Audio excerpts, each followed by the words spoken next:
Ouais, comme je disais, j'étais en train de faire mes études en master dans le project management. J'ai fait un premier semestre.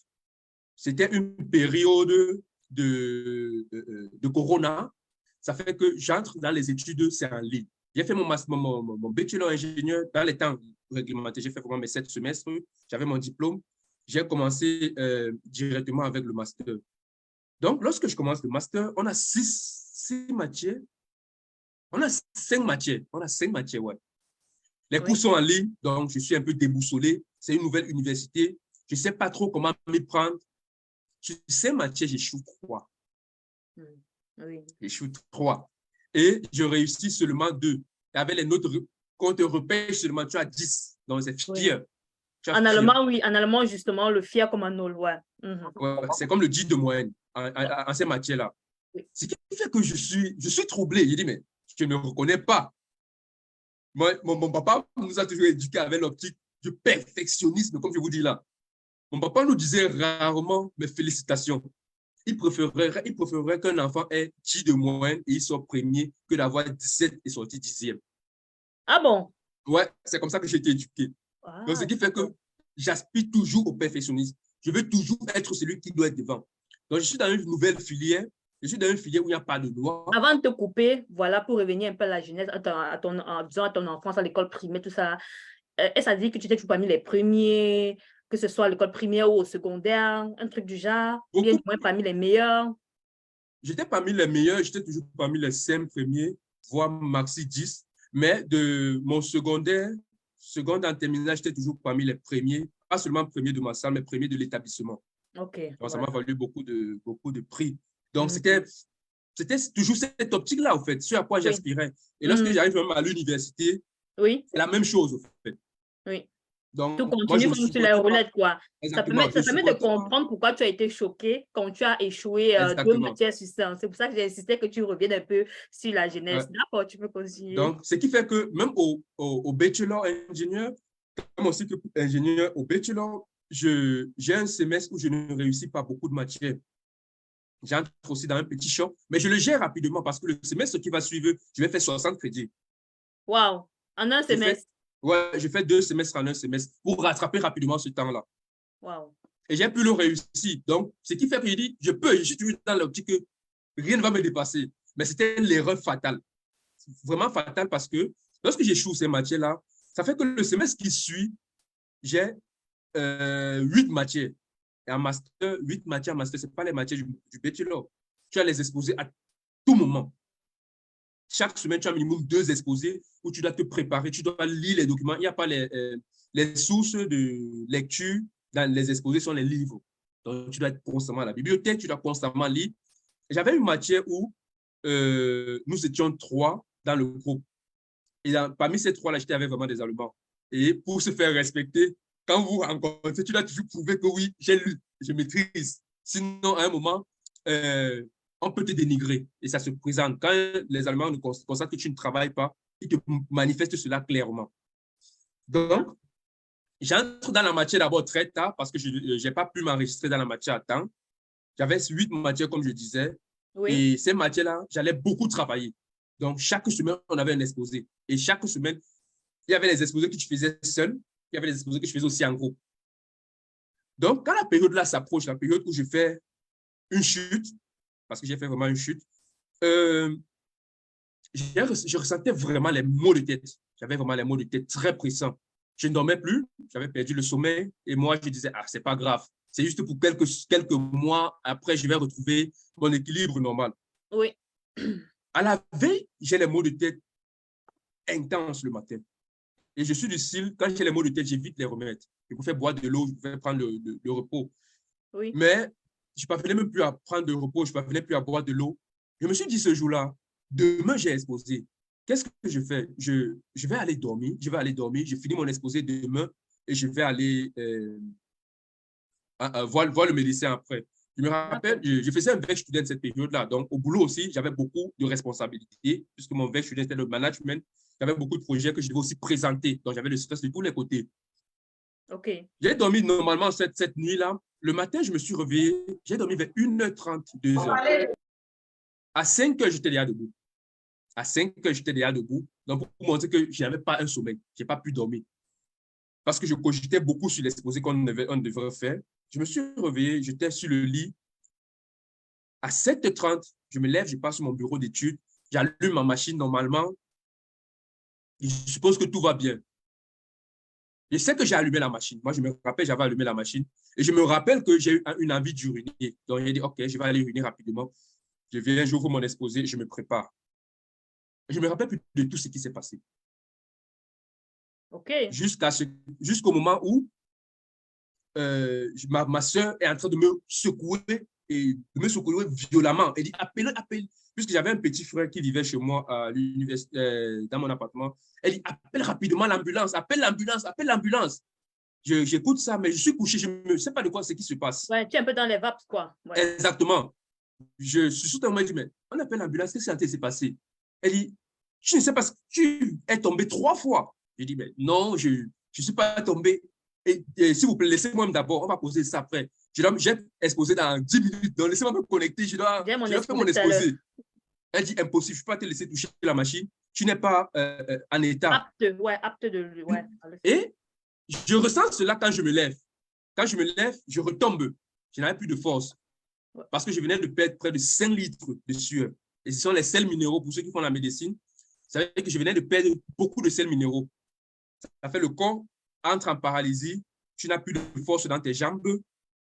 Et à ce moment-là, c'est le cœur qui peut entrer aussi, qui peut prendre les crampes. Et si le cœur prend les crampes, tu décèdes. Il n'y a rien à faire. Donc, le temps que je me remette, puisqu'elle fait infirmerie, elle a su directement les soins qu'elle devait faire. Elle a fait directement l'eau salée pour me donner, pour que je me remonte rapidement, pour que je reprenne un peu les forces. Ce qui s'est passé, c'est quoi? Quand je me suis levé pour aller uriner, apparemment, je suis sorti vraiment de ma chambre. Heureusement que je suis sorti parce que j'avais un grand appartement avec 2 chambres. Donc, elle avait sa chambre. Quand je sors, je suis à la porte. Elle passe, elle me salue. Je ne réponds pas. Elle a l'impression que peut-être j'ai mal dormi. Et lorsque elle entre dans sa chambre, elle me voit tomber avec le visage au sol.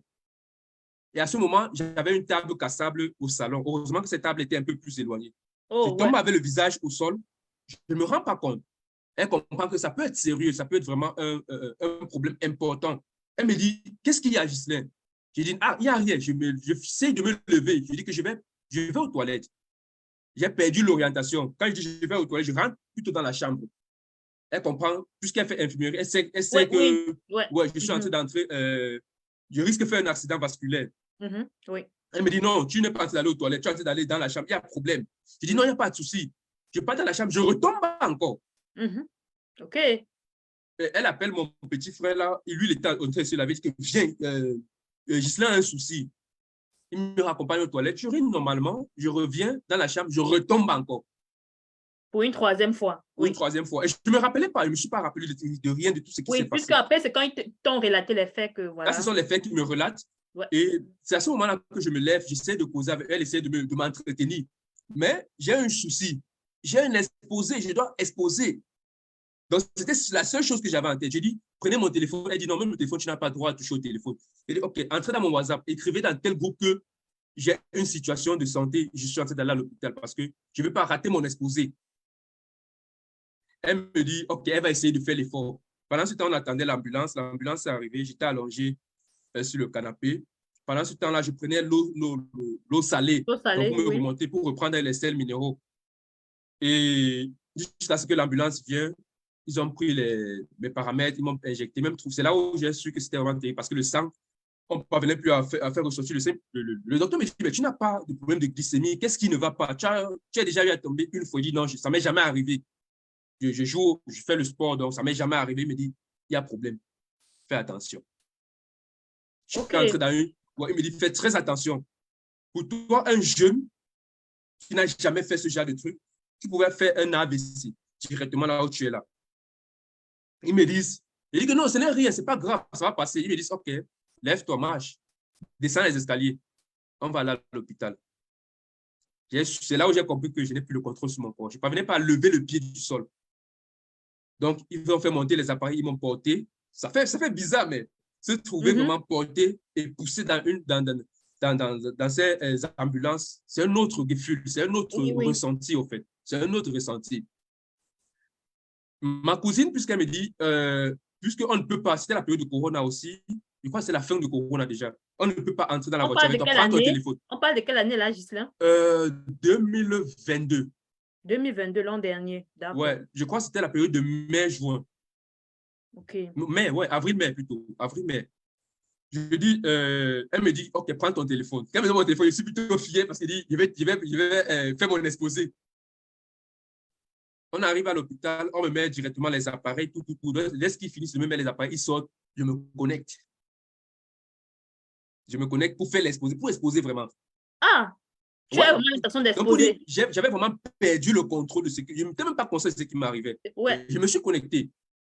Je n'avais pas d'habit. Le professeur me voit. J'ai fait la vidéo. Puisque, apparemment, les autres étaient en train d'expliquer que, apparemment, j'ai eu un malaise, je suis à l'hôpital. J'ai dit, non, monsieur, je dois exposer. Je suis déjà là. Il voit des appareils. Je me dis, mais tu es sûr? Une seconde là. Les amis, s'il vous plaît, pour ceux qui viennent d'arriver, coupez vos micros. Ouais, c'est bon, Ghislain, tu peux continuer. C'est là où le professeur me dit, mais Ghislain, tu es à l'hôpital apparemment. Je dis oui. Il dit, mais ce sont les appareils qui sont sur toi. Je dis oui, j'ai les appareils sur moi, mais je veux exposer. Il me dit, dans ces conditions-là, je ne peux pas te laisser exposer. Je ne peux pas exposer. Ce que je peux faire le plus, c'est peut-être te permettre d'écouter. Ta partie que tu devais exposer, les collègues, tes camarades vont exposer cette partie-là. Je dis, OK, il n'y a pas de souci. Je suis resté connecté. D'accord. Et je suis resté, après ça, j'ai suivi les soins normalement. Pendant combien de temps as-tu été interné à l'hôpital? Ils m'ont interné une journée, puisque lorsqu'ils m'ont donné les sels minéraux, parce qu'ils m'ont fait plusieurs pochettes de sels minéraux, mon corps a pu reprendre ses forces et ils m'ont demandé de sortir. Ils m'ont interdit tout appareil. Je dois faire l'effort d'être coupé complètement du téléphone. Tout appareil électronique, PC. Tout ce qui est électronique. Voilà, téléphone portable. Ouais, et que je dois faire le vide dans ma tête. Je dois faire le vide, je dois prendre le temps pour moi. Puisque quand je suis à cette période-là, par exemple, je ne mange plus, j'ai de la peine à manger, je perds l'appétit. Et pour moi, c'est normal. Voilà. Pourtant, ce sont des folies dont on ne se rend pas compte. Donc, vous voyez un peu, si par exemple, je m'écroulais dans la chambre, je serais décédé. S'il n'y avait personne de toi, la chance que tu as eue, c'est qu'il y avait un petit qui avait des notions également en médecine et qui a pu peut-être réagir à cet instant-là. Exactement. Et voilà, malheureusement, il y en a qui vivent seuls. Voilà, nombreux vivent dans leur chambre. Exactement. Et on retrouve mort dans des conditions parfois qu'on ne peut pas élucider. Et tout à fait. C'est un problème, au fait. C'est un problème qui est assez récurrent. On ne compte plus les personnes qu'on a retrouvées mortes dans les chambres. Et ça peut être aussi à cause je vais dire, ça peut partir également d'un facteur comme le tien, quoi. C'est-à-dire que de burn-out, et il est important d'en parler. Et aussi même de savoir quels sont les premiers soins, bien quels sont je vais dire, avant d'appeler l'ambulance, par exemple, comment réagir d'abord. Merci beaucoup, c'est très important. Ouais. C'est très important. Parce que lorsque tu perds tes forces là, il y a juste l'eau salée vraiment pour te redonner encore des nutriments nécessaires. Parce que ton corps ne peut pas produire aussi rapidement les sels minéraux, c'est impossible. Ce sont les électrolytes, je pense. Ceux qui font médecine peuvent mieux savoir. Ton corps perd les électrolytes et tu ne peux plus rien faire. Tu es juste paralysé. D'accord. Donc, c'est donc comme ça que je me rends compte de la chose. J'avais honte de moi parce que je ne pouvais pas justifier à quelqu'un pourquoi j'entrais dans le stress. On parle de quelqu'un qui vient d'avoir un diplôme d'ingénieur. Donc, je ne pouvais pas expliquer à quelqu'un que, gars, je viens de subir une situation vraiment terrible. Parce que tu as honte de toi-même. Je dis, même si, déjà, quand tu décèdes, on doit fouetter ton corps.